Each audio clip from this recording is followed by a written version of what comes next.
আসসালামু আলাইকুম গাইজ, কেমন আছেন? সকালে চলে এলাম আমি আপনাদের সাথে জিএস হ্যাপিনেস থেকে চাঁদ রাতের ব্লগ নিয়ে। হ্যাঁ, যদিও ঈদ চলে গেছে, বাট ঈদের ব্লগ তো আপনাদের সাথে শেয়ার করা হয়নি, যার জন্য আজ আমি চলে আসলাম চাঁদ রাতের ব্লগ নিয়ে।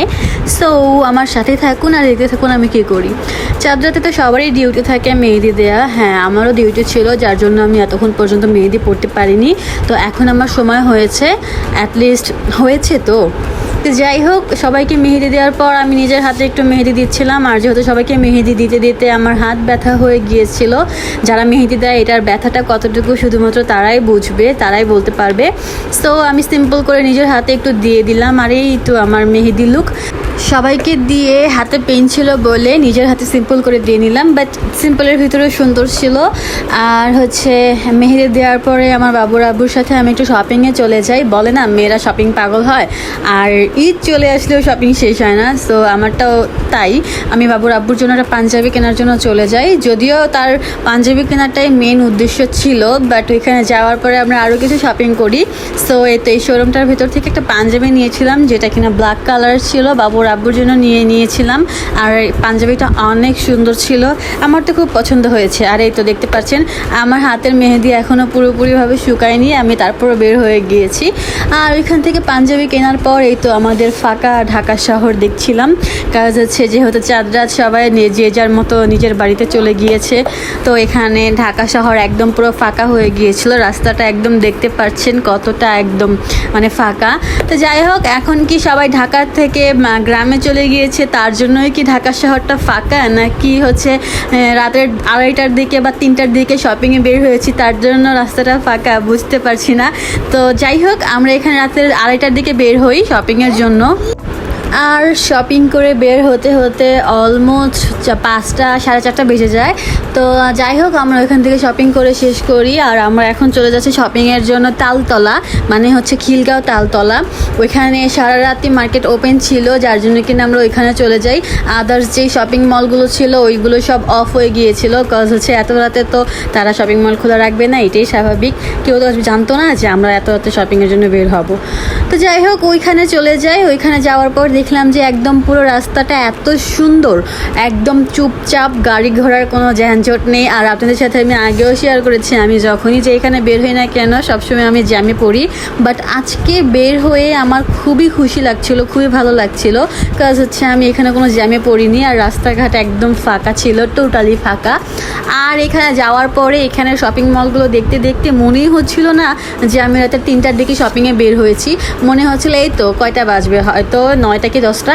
বিকজ এতটা জমজমাট ছিল পুরোটা শপিং মল, খুবই সুন্দর লাগছিল পুরোটা এরিয়া। কিছু কিছু শপিং মলে লাইটিং করা ছিল, এত ভালো লাগছিল। আর মানুষ তো মানে ওই মার্কেটে যখন যাই তখন বোঝা যায় যে মানুষ গ্রামে সবগুলো চলে যায়নি, কিছু মানুষ ঢাকাতেও ছিল, কাজ এত পরিমাণের ভিড় ছিল। যাই হোক, আমার শপিং, আমার বাবুর শপিং অলরেডি করা হয়ে গিয়েছিল। আমার বাবু অনেকগুলো শপিং করেছে। ওইখান থেকে হচ্ছে ওর দাদু দিয়েছে, ওর নানু দিয়েছে, আমার আন্টি দিয়েছে, ওর বাবা করেছে। তো সব মিলিয়ে আমার বাবুর অনেকগুলো ড্রেস হয়ে গিয়েছিল। আর আমার শপিংও শেষ হয়ে গিয়েছিল, বাট আমাকে এখানে তারপরেও বাবুর আব্বু ফোর্স করছিল যে জুতা নেওয়ার জন্য। তো যাই হোক, আমি এখান থেকে একজোড়া জুতা নিয়েছিলাম। আর এখানে কিছু কসমেটিক্স দেখছিলাম, যদিও আমার এগুলোর প্রয়োজন ছিল না, বাট সুযোগ পেলে কোন মেয়ে ছাড়বে বলেন। তো এখান থেকে আমি চুড়ি নিয়েছিলাম। আর বাবুর আব্বু বলছিল আরও কিছু যদি প্রয়োজন হয় তাহলে নিয়ে নাও, যদিও প্রয়োজন নেই, বাট কখনো কি এই সুযোগটা হাতছাড়া করা যায়? তো আমি ভাবলাম যে হ্যাঁ, নিয়েই নেই। তারপর আমি ইয়াররিংস, হাতের জন্য কিছু ব্যাঙ্গেলস, এগুলো সব নিয়ে নিলাম।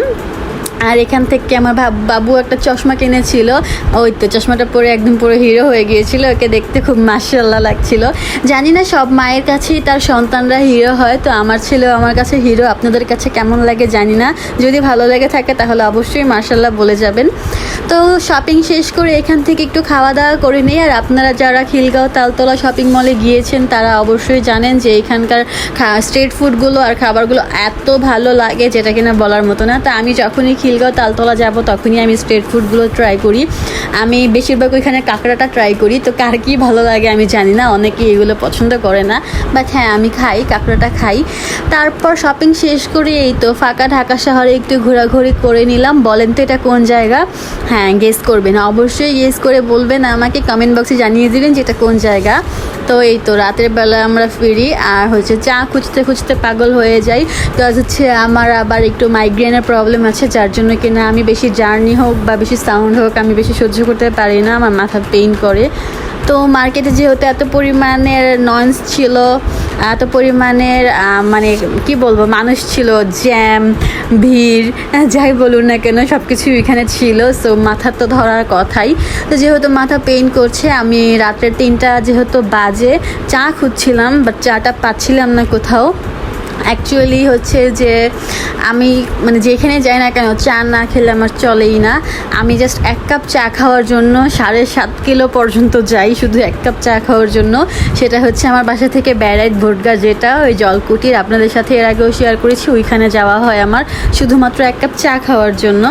তো যাই হোক, এখানেও আমি চায়ের দোকান খুঁজছিলাম, কাজ জ্যামে গরমে সব কিছু মিলিয়ে মাথা খুব পেইন করছিল। তো 1 কাপ চা হলে খুবই ভালো হতো, যার জন্য কিনা আমরা চায়ের দোকান খুঁজতে খুঁজতে যাই। এখানে যদিও ছিল না, বাট তারপরে চায়ের দোকান খুঁজতে খুঁজতে যাই। আর রাতে যেহেতু রান্না হয়নি, কাজ এত রাতের বেলা হচ্ছে শপিংয়ে বের হয়েছি, তারপর মেহেদি দিয়েছি, মেহেদি নিজে হাতে পড়েছি, আর যার জন্য কিনা রান্না করা হয়নি। তো ভাবলাম যে 2জন মানুষ, আজকে রান্না যেহেতু হয়নি বাইরে থেকে কিনে নিয়ে যাই। তো এখান থেকে আমরা 2জন কাচ্চি নিয়ে নিয়েছিলাম 2 প্যাকেট, যেন রাতের বেলা হয়ে যায়। তো কাচ্চি নেওয়ার পরে এই তো আমরা চলে যাই। অবশেষে একটা চায়ের দোকান খোলা পাই, যদিও অনেক রাত ছিল, এতটাও আশা করিনি যে চায়ের দোকান খোলা পাবো, বাট পেয়ে যাই। তো এখান থেকে 2জন একটু চা নিয়ে নেই, আর আমার বাবু যেহেতু না খাওয়া ছিল ওর জন্য আমি একটা কেক নিয়ে নিই। আর এই তো আমার বাবুর আব্বু বাইক পার্কিং করে একদম হিরোর মতো হেঁটে চলে আসলো আমার হিরো বাচ্চাকে নিয়ে।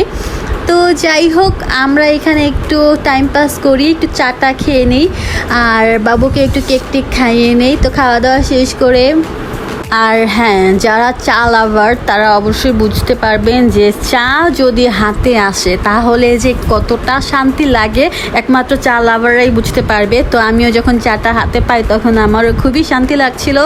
আর এই তো বাবুর আব্বু আমার জন্য একটা ফুলের মালা কিনেছিল, আমার যদিও খুবই পছন্দ এই ফুলটা আর এই মালাটা।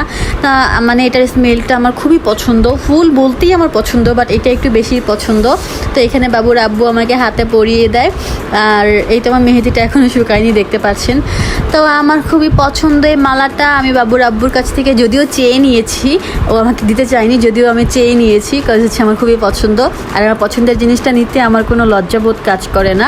তো এখানে বসেই তো আমরা একটু চা খেয়ে নিচ্ছিলাম, চা শেষ করে আমরা বাসায় চলে যাব। তো আজকে 4 রাতের ব্লগটা এই পর্যন্তই ছিল, আশা করি সবার ভালো লেগেছে। সো আল্লাহ হাফিজ।